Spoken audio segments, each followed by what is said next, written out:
s'il est prouvé que l'Espagne a véritablement vendu ses engins à double utilisation, des utilisations civiles, mais aussi utilisation militaire, qui ont potentiellement servi un régime qui a massacré 40 000 personnes, 40 000 civils lors d'émeutes et qui tire de manière aveugle sur la population israélienne avec des missiles à fragmentation, cela constituerait, si on le prouve, bien évidemment, un délit, un crime pénalement répréhensible par la Cour pénale internationale.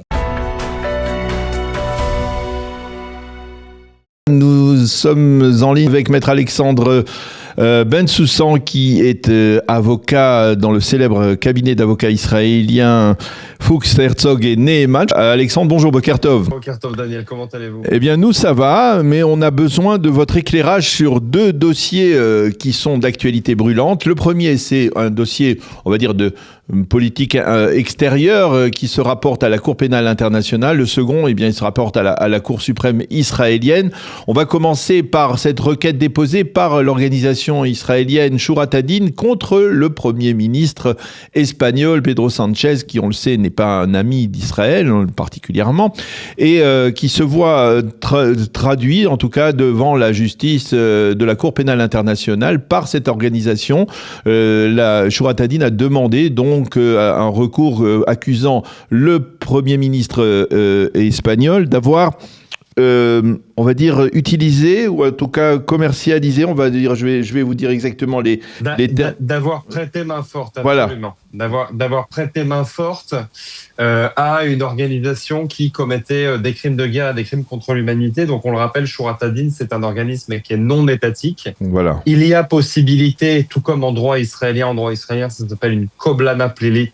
C'est-à-dire qu'il y a possibilité en fait à une tierce personne qui n'est pas forcément en fait un État de pouvoir déposer une plainte devant la Cour pénale internationale et de pouvoir inciter, de pouvoir attirer l'œil du procureur général international, donc Madame Khan, sur le fait qu'il faille ouvrir, qu'il y ait des éléments constitutifs suffisants pour pouvoir en fait ouvrir une enquête contre un État ou contre un dirigeant d'État si il y a matière à cela. Et on voit que dans le cas justement de l'Espagne et de Pedro Sanchez, on voit justement que c'est pas complètement déconnecté de la réalité. Au début, je pensais en lisant les articles qui faisaient la une hier qu'il s'agissait simplement de lawfare, donc d'un combat légal tout à fait légitime, puisque comme vous l'avez rappelé, mon cher Daniel, et l'Espagne, depuis le 7 octobre, ne porte pas tout à fait Israël dans son cœur.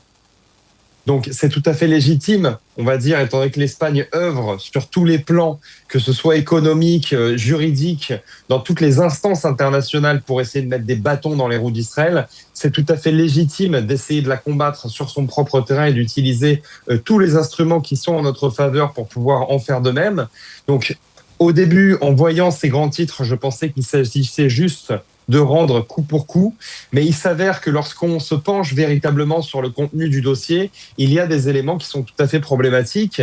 Comme par exemple comme par exemple, étant donné que l'Espagne a vendu des pièces... Alors, je vais vous faire tout d'abord un petit rappel. Il s'avère que lorsqu'un pays est sous sanction, c'est-à-dire que c'est le cas de la Russie par exemple, ou c'est le cas de l'Espagne, il est interdit, lorsqu'ils sont sous sanction économique, il est interdit de leur vendre, on va dire, des équipements, de leur vendre en fait quelles que soient en fait les pièces ou les ventes. Il faut des autorisations qui sont très spécifiques et qui touchent simplement en fait à de l'humanitaire. Il s'avère que l'Espagne en fait a vendu pour à peu près 1,5 million de dollars de pièces qui sont des pièces à double usage. Ces pièces à double usage, étant donné qu'elles peuvent avoir un usage civil et un usage militaire, sont extrêmement problématiques et peuvent être classées comme des pièces qui sont sous sanction. Et par conséquent, l'Espagne encourt justement des sanctions, et celui qui est à la tête, Pedro Sanchez aussi, puisque c'est a priori, si cela s'avère vrai, c'est a priori un comportement qui est tout à fait interdit. Alors, vous avez dans votre réponse déjà déterminé, on va dire, les deux domaines d'intervention. Le premier, vous dites, c'est effectivement une sorte de contre-attaque de la part de l'État d'Israël, ou on va dire là dans le cadre précis d'une organisation israélienne qui en a peut-être assez de voir Israël être traduite devant la Cour pénale internationale, de se dire on va leur rendre la monnaie de leurs pièces. Et on va traduire des pays comme l'Espagne devant la Cour pénale internationale. Ils ont trouvé effectivement une faille qui leur permet de traduire. La question que je vous pose, c'est est-ce que cette requête a une chance quelconque d'aboutir, quand on connaît, on va dire, la composition de la Cour pénale internationale et quand on sait qu'elle est, on va dire, presque systématiquement hostile à Israël, mais qu'elle caresse du sang dans le sens du poil, enfin, on va dire, tous les opposants à l'État d'Israël? Bah écoutez Daniel, moi je pense que je j'ai pas de boule de cristal. Maintenant, comme vous l'avez très justement dit, je pense que lorsqu'on lit l'agenda politique, politico-juridique de la Cour pénale internationale, qui reste un organisme international, qui bien évidemment a un agenda politique clair, même si je n'ai jamais critiqué la Cour pénale internationale d'être antisémite, j'essaie justement de condamner ces mots et d'analyser justement à tête froide et de manière la plus objective possible depuis toujours les décisions des instances internationales. Mais c'est vrai que ce sont des instances qui historiquement ne portent pas forcément Israël dans leur cœur. On le voit, on le sait, on le rabâche depuis déjà des années par le nombre de condamnations à l'encontre d'Israël, petit pays d'une dizaine de millions d'habitants. Après, regardez, si on analyse en fait le problème qu'on a sous les yeux sous l'angle propre du droit, en droit, lorsqu'on veut prouver l'implication pénale de quelqu'un ou de quelconque entité, il faut prouver donc l'élément moral et l'élément physique. Donc ce qui s'appelle l'actus reus, le mens rea. Et il s'avère que l'élément physique, on l'a puisque l'Espagne donc a véritablement vendu ses pièces. C'est quelque chose qu'on sait. C'est quelque chose qui est prouvé. Donc, l'Espagne a vendu des pièces qui sont des pièces à double usage. Maintenant, l'élément moral, c'est-à-dire l'intention pénale, il faut aussi donc la prouver. Maintenant, ce qu'il faut prendre en compte concernant l'élément moral et l'intention pénale, c'est que ces pièces-là sont vendues dans un contexte de guerre. Ces pièces-là sont vendues, et on le rappelle, on parle de crimes de guerre, mais on parle aussi de crimes contre l'humanité, puisque l'Iran, on le rappelle, a aussi massacré sa population. L'Iran aussi a tiré, et c'est là où est le crime de guerre et le crime contre l'humanité, ce n'est pas, malgré qu'on pourrait le penser, ce n'est pas parce qu'ils tirent sur Israël que ça en fait forcément un crime contre l'humanité, mais c'est parce qu'ils utilisent des missiles à fragmentation qui visent la population civile. Oui, je comprends. Donc, ce sont ces deux choses, les massacres de leur population lors des révoltes et l'utilisation de missiles à fragmentation contre la population israélienne.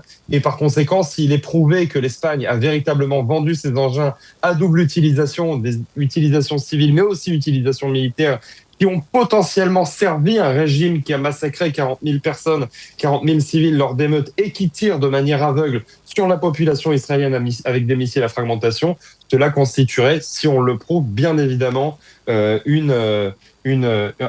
délit, un crime pénalement répréhensible par la Cour pénale internationale. Alors ça, c'est déjà pour le premier sujet qui nous concernait ce matin. Le deuxième, je voudrais vraiment qu'on l'aborde parce que ça risque d'être, on va dire, au cours des prochaines heures, le sujet dominant au sein de la classe politique en Israël en particulier. La Cour suprême se réunit avec un aréopage de 9 juges, ce qui est assez exceptionnel, pour déterminer si, eh bien, il faut invalider le ministre de la Sécurité nationale à ce poste de ministre de la Sécurité nationale, Itamar Ben-Gvir, parce que, eh bien, il serait, selon certains recours, il se serait impliqué dans des décisions qui sont de l'ordre de la police concernant des enquêtes menées par la police israélienne et que, ce faisant, il a outrepassé, on va dire, ses prérogatives de ministre. Je ne sais pas, je ne vais pas encore essayer de solliciter votre boule de cristal, mais on a vu une Cour suprême ces dernières semaines particulièrement active, particulièrement combative avec le président de la Cour suprême, Yitzhak Amit, en particulier il y a 10 jours, lorsqu'il a fallu cautionner une manifestation de l'opposition à la guerre sur la place à Habima. Est-ce que vous avez le sentiment que la Cour suprême peut oser, d'une certaine manière, invalider la nomination d'un ministre de l'exécutif israélien?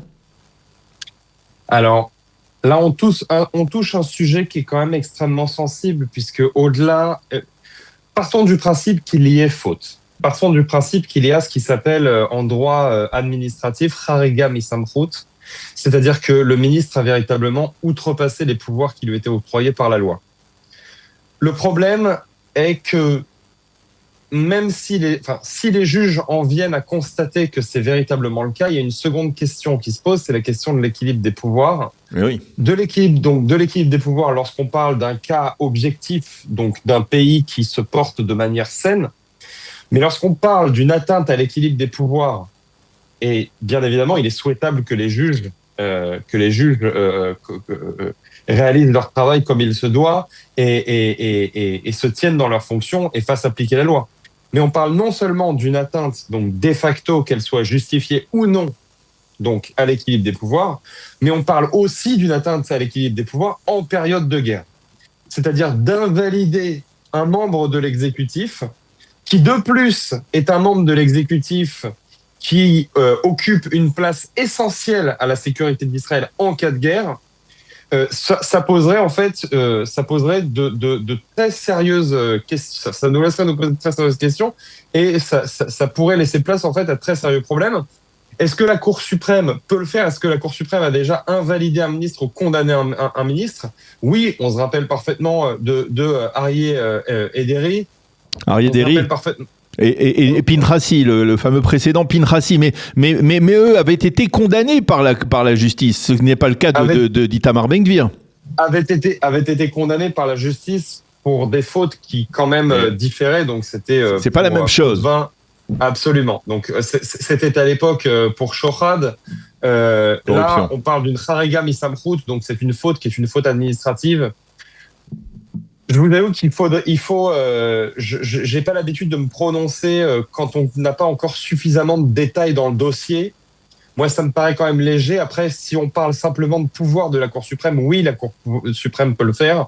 En revanche, lorsqu'il s'agit de la Cour suprême, c'est quand même une Cour qui a tendance, en fait, à analyser la tendance juridique, à prendre en compte des considérations qui dépassent largement le droit pour pouvoir, en fait, arriver à une sanction ou à un verdict qui serait à ce point lourd d'impact. Et oui, parce qu'effectivement, on le dit, en tout cas les commentateurs ce matin dans la presse israélienne le disent très clairement, quelle que soit la décision que la Cour devrait prendre, eh bien, elle suscitera de vives réactions au sein de la classe politique israélienne. On comprend votre réserve d'une certaine manière, Alexandre. Merci beaucoup à Maître Alexandre Bensoussan d'avoir accepté de répondre à nos questions ce matin, donc sur ces deux dossiers d'actualité brûlante. Le premier, donc cette requête contre le Premier ministre espagnol Pedro Sanchez qui vient d'Israël, et la seconde à propos de la décision de la Cour suprême qui doit intervenir dans les toutes prochaines heures concernant l'avenir politique, on va dire même la nomination de Itamar Ben-Gvir et son maintien au poste de ministre de la Sécurité nationale. Merci Alexandre d'avoir été avec nous. Bonne journée, à bientôt. Bonne journée Daniel.